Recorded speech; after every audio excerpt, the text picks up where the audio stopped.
Minamahal na Ama sa langit, makatarungang hukom at pinagmumulan ng lahat ng katarungan at katotohanan, lumalapit ako sa iyo sa banal na sandaling ito, nagpapakumbaba sa harap ng kadakilaan ng iyong presensya at kamangha-manghang kapangyarihan. Ikaw na namumuno sa langit at lupa, na may kapangyarihan sa lahat ng bagay na nakikita at hindi nakikita, tumatawag ako sa iyo ng may pusong nagkakaisa at puno ng pananampalataya. Ikaw ang liwanag na nagpapalayas ng lahat ng kadiliman, ang ligtas na kanlungan sa oras ng kaguluhan, at ang matatag na bato kung saan ako nakakahanap ng katatagan at seguridad. O Panginoon, makatarungang hukom, lumalapit ako sa iyo na may kamalayan sa maraming laban na hinaharap ko sa mundong ito. Ang kaaway ay hindi nagpapahinga, patuloy na naghahanap ng paraan upang iligaw ako mula sa landas ng katarungan at katotohanan. Ang kasamaan ay bumabalot sa sangkatauhan sa lahat ng anyo, mga kaaway na nakikita at hindi nakikita, mga kasamaan na nagpapahirap sa kaluluwa, mga inggit na sumisira sa puso, mga pangkukulam na sumusubok na iligaw ang espiritu, mga tsismis na sumisira ng reputasyon, at mga panganib na nagbabanta sa pisikal at espiritual na integridad. Ama sa langit, ang iyong salita ay isang kalasag para sa mga nagtitiwala sa iyo. Sa aklat ng mga awit, nakasulat, ang Panginoon ang aking liwanag at aking kaligtasan, kanino ako matatakot? Ang Panginoon ang lakas ng aking buhay, kanino ako masisindak? Awit 27:1. Sa pagtitiwalang ito, itataas ko ang aking tinig sa panalangin, naghahanap ng iyong banal na interbensyon, laban sa lahat ng mga kaaway at negatibong puwersa na bumabangon laban sa akin. Makatarungang hukom, ikaw na tagapagtanggol ng mga naaapi, at tagapag-ingat ng katarungan, tumatawag ako sa iyo, upang iunat ang iyong makapangyarihang kamay sa aking buhay. Na ang iyong mga pagpapala ay bumaba sa akin, tulad ng masaganang ulan, protektahan ako, gabayan ako, at palakasin ako sa bawat hakbang ng aking lakbayin. Naway maramdaman ko ang iyong presensya sa bawat sandali, na nalalaman na hindi ako nag-iisa, kundi ang makapangyarihang Diyos ay nasa aking tabi. Minamahal na Ama, lumalapit ako sa iyo ng may pusong puno ng pagtitiwala at pag-asa, naniniwalang pinakikinggan mo ang aking mga panalangin at sasagutin mo ayon sa iyong perpektong kalooban. Ibuhos mo sa akin ang iyong kapayapaan, na hindi maipaliwanag, at bigyan mo ako ng katiyakan na, sa iyo, natatagpuan ko ang proteksyon, laban sa lahat ng anyo ng kasamaan. Nang may pagpapakumbaba at debosyon, sinisimulan ko ang panalangin ito, nagtitiwala sa iyong awa at walang hanggang katarungan. Panginoon Diyos, makatarungang hukom, sa iyong walang hanggang karunungan at katarungan, kinikilala ko na ikaw lamang ang may kapangyarihang humatol at makaalam ng lahat ng bagay.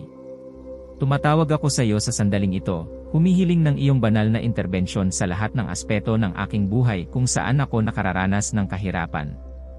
Na ang iyong makapangyarihang kamay ay sumakin, protektahan ako mula sa lahat ng mga kaaway na bumabangon laban sa akin, maging ito man ay sa pisikal, emosyonal, o espiritual na larangan. O Panginoon, iligtas mo ako mula sa mga kaaway na nakikita at hindi nakikita. Yaong mga nagbabalak laban sa akin sa mga anino, na sumusubok na sirain ang aking pananampalataya at kapayapaan, na nagnanais ng aking kapahamakan at pagkatalo. Ipadama mo, Panginoon, ang kanilang masasamang layunin at sirain ang kanilang mga balak na masama. Naway walang kasamaan ang magtagumpay laban sa akin, sapagkat nagtitiwala ako sa iyo bilang aking tagapagtanggol at tagapagsanggalang. Naway manaig ang iyong katarungan laban sa lahat ng kawalan ng katarungan, at yaong mga nagsisikap ng kasamaan ay mapalayo sa kapangyarihan ng iyong pangalan. Ama sa langit, protektahan mo ako laban sa mga kasamaan na nagpapahirap sa kaluluwa at katawan. Naway ang lahat ng sakit, kirot, at pagdurusa ay mapawi sa pamamagitan ng kapangyarihan ng iyong mga kamay. Ibalik mo ang aking kalusugang pisikal at mental, nagdadala ng kaginhawahan at panibagong lakas sa bawat selula ng aking katawan. Naway ang iyong presensya ay magdala ng kagalingan at sigla, at naway masaksihan ko ang iyong kabutihan sa pamamagitan ng aking paggaling at kabutihan. Sa iyong dakilang kapangyarihan at awa, hinihiling ko na balutin mo ang aking pagkatao ng iyong manta ng proteksyon. Naway bawat bahagi ng aking katawan, mula ulo hanggang paa, ay madama ang iyong mapagpalang paghipo. Naway ang lahat ng karamdaman, pisikal man o espiritual, ay mapawi sa pamamagitan ng iyong banal na interbensyon. Naway ang aking mga pag-iisip ay maging malinaw, walang pag-aalala at pangamba, at naway ang aking espiritu ay makatagpo ng kapayapaan at aliw sa iyong walang hanggang pag-ibig. Ama, alam ko na ikaw ang dakilang manggagamot at buong pagtitiwala akong umaasa sa iyo para sa aking ganap na kagalingan. Hinihiling ko na palakasin mo ang aking sistemang imyon, na ibalik mo ang aking lakas at sigla, at naway gumana ang bawat organo ayon sa iyong perpektong disenyo. Naway maibalik ang harmonya at balanse sa aking katawan, na magpapahintulot sa akin na mamuhay ng isang ganap at malusog na buhay. Gayon din, Panginoon, hinihiling ko na gabayan mo ako sa paghahanap ng karunungan para alagaan ang aking kalusugan. Bigyan mo ako ng lakas para tanggapin ang mga gawin na magpapabuti sa aking kalagayan, at ng pasensya, upang ipagpatuloy ang aking proseso ng paggaling.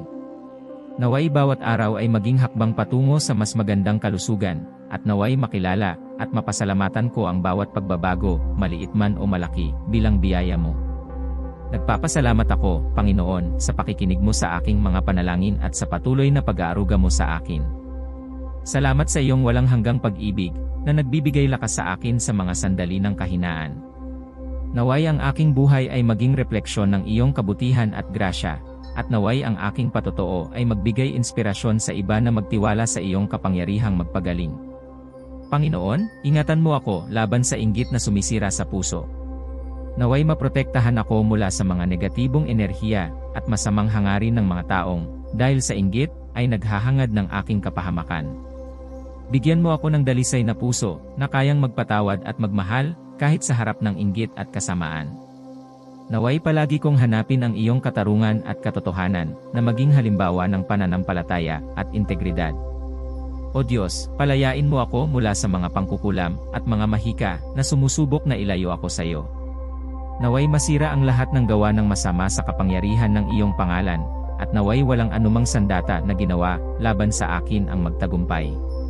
Protektahan mo ako ng iyong espiritual na baluti, na suotan mo ako ng iyong katotohanan, katarungan, at kapayapaan. Naway walang anumang sumpa, kulam, o mahika ang magkaroon ng kapangyarihan sa akin, sapagkat ako ay iyong anak at protektado ng dugo ni Hesukristo.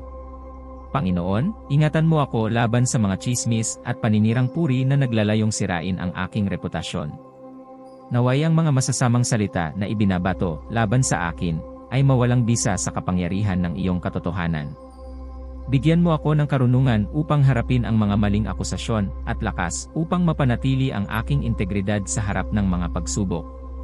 Naway maging refleksyon ako ng iyong pag-ibig at grasya, kahit sa harap ng kasinungalingan at paninira.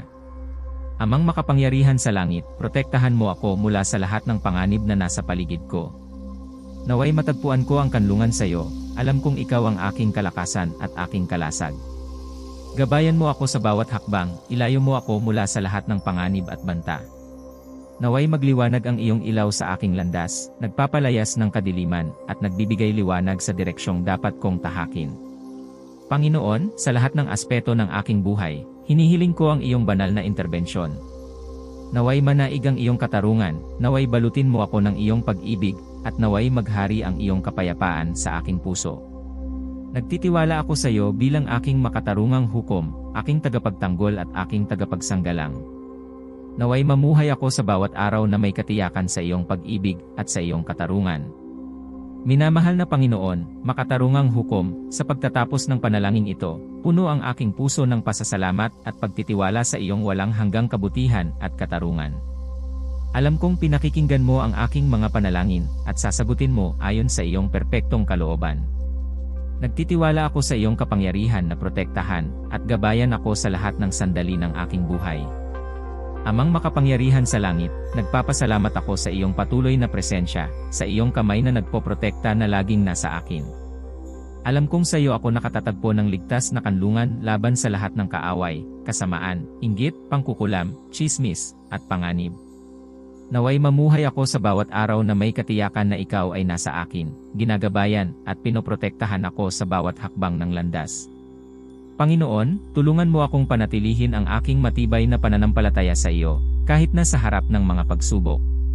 Naway lagi kong maalala ang iyong mga pangako, at kumapit sa mga ito ng may pagtitiwala at pag-asa. Naway maging patotoo ang aking buhay ng iyong pag-ibig at katarungan, at naway maging instrumento ako ng iyong kapayapaan at kabutihan sa mundong ito. Minamahal na Ama, hinihiling ko na patuloy mo akong gabayan at protektahan. Naway magliwanag ang iyong ilaw sa aking landas, nagbibigay liwanag sa bawat desisyon at nagdidirekta sa bawat aksyon. Naway mamuhay ako ayon sa iyong kalooban, nagiging halimbawa ng pananampalataya, pag-ibig, at integridad para sa lahat ng nakapaligid sa akin. Panginoon, nagpapasalamat ako sa iyong walang hanggang awa at sa iyong perpektong katarungan. Alam kong sa iyo ako ligtas at protektado, at walang makapaghihiwalay sa akin sa iyong pag-ibig. Naway palagi kong hanapin ang iyong presensya, nagtitiwala sa iyong karunungan at ginagabayan ang aking buhay ayon sa iyong mga prinsipyo. Sa pagtatapos ng panalangin ito, pinupuri kita at pinasasalamatan, nalalaman na ikaw ay nasa akin, at sasagutin mo ang aking mga panalangin ayon sa iyong perpektong kalooban. Sa pangalan ni Jesucristo, ang iyong minamahal na anak, ako'y nananalangin ng may pananampalataya at pagtitiwala. Amen. Kung nagustuhan mo ang panalangin ito, ibahagi mo ito sa isang taong mahal mo, i-like at mag-subscribe sa channel para maipakalat natin ang salita ng Diyos sa iba pang tao.